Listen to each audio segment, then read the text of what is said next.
על 3 דברים העולם עומד, על התורה ועל העבודה ועל גמילות חסדים. הרב נתן בוקובזה נולד בשנת תשכ"ג באשקלון להורים יוצאי תוניס. כבר מילדותו הפך את חייו לשליחות ציבורית עבור הכלל.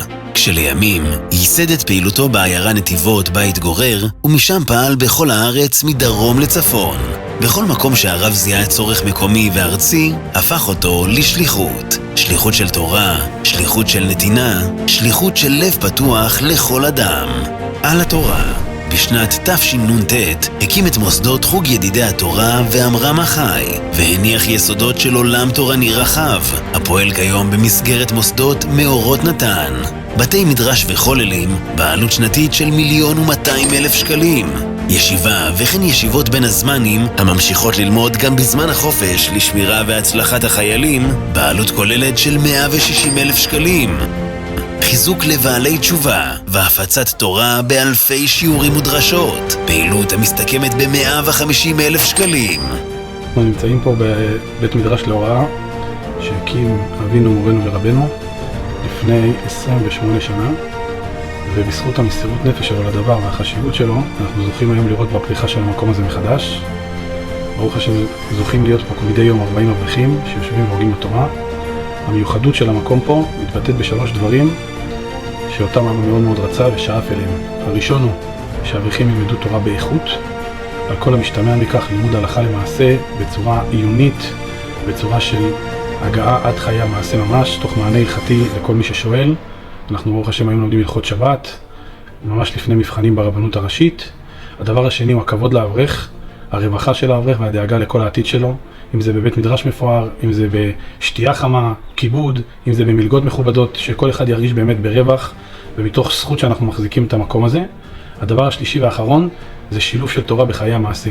להיות מעורב עם הציבור, לדעת לשלב תורה ביחד עם שיעורים הלכתיים, עם מענה הלכתי, עם שילוב של בעלי בתים ואנשים מכל העיר ברוך השם שנוערים לשמוע את הדבר תורה של האברכים ואת הקשר שלנו למקום, תוך עשיית חסד שכל אחד יהיה לו גם תורה וגם חסד ביחד, ועל ידי זה בעזרת השם אנחנו נזכה לראות גואל צדק בקרוב ממש.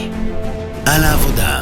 התפילה הייתה ציר מרכזי בחיי הרב. מקום מושבו הפך לתל תלפיות לאלפי פונים ומתייעצים שנעזרו ושנושעו בברכותיו, בהכוונתו הרוחנית ובסגולותיו.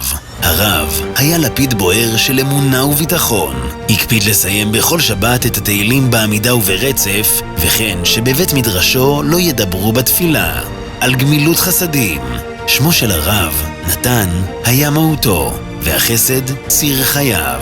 חלום חייו, אותו זכה לממש בחודשי חייו האחרונים, היה הקמת בית התמחוי שמחלק כל יום אוכל חם לנזקקים ובני תורה, בעלות שנתית של 1,080,000 שקלים. בנוסף, מתקיימות מדי שבוע חלוקות מוצרי מזון ומצרכים בסיסיים, בעלות של 450,000 שקלים בשנה, ובתקופות החגים ביתר שאת, ללא הבדל מגזרי, בעלות כוללת של 500,000 שקלים. ובמסגרת הקמחא דפסחא מחולקים 1,500 סלי מזון בשווי 1,500,000 שקלים. הנתינה של אבא הייתה נתינה לכל יהודי באשר הוא, ברמה הכי גבוהה שיש. כמו שהוא לוקח לעצמו לבית, ככה הוא נותן ליהודי, כדי שיהיה שמח, כדי שיהיה לו הרגשה הכי טובה בנתינה. וגם הנתינה שלו הייתה מתוך מסירות נפש. אבא היה עמל ימים ולילות כדי לעזור ליהודים בכל רחבי הארץ והעולם. אנחנו פה ברוך השם משתדלים להמשיך את המורשת ואת המסורת של אבא גם אחרי שנים שהוא נפטר. אנחנו ננסה להידבק בדרכיו ולהמשיך את המורשת שלו כדי לעזור לכל יהודי באשר הוא. פעילות המסתכמת בלמעלה מ5 מיליון שקלים בשנה. הרב נתבקש לישיבה של מעלה בי' בניסן תשס"ו. צדיקים במיתתם קרויים חיים, וגם כיום, 20 שנה אחרי פטירתו, העשייה ממשיכה ופורחת מכוחו, וציונו הקדוש כיום הוא מקום תפילה לרבים. יהי רצון שזכותו וזכות התורה והחסד יעמדו לישועת כלל ישראל ולשמירת החיילים והלוחמים, אמן כן יהי רצון.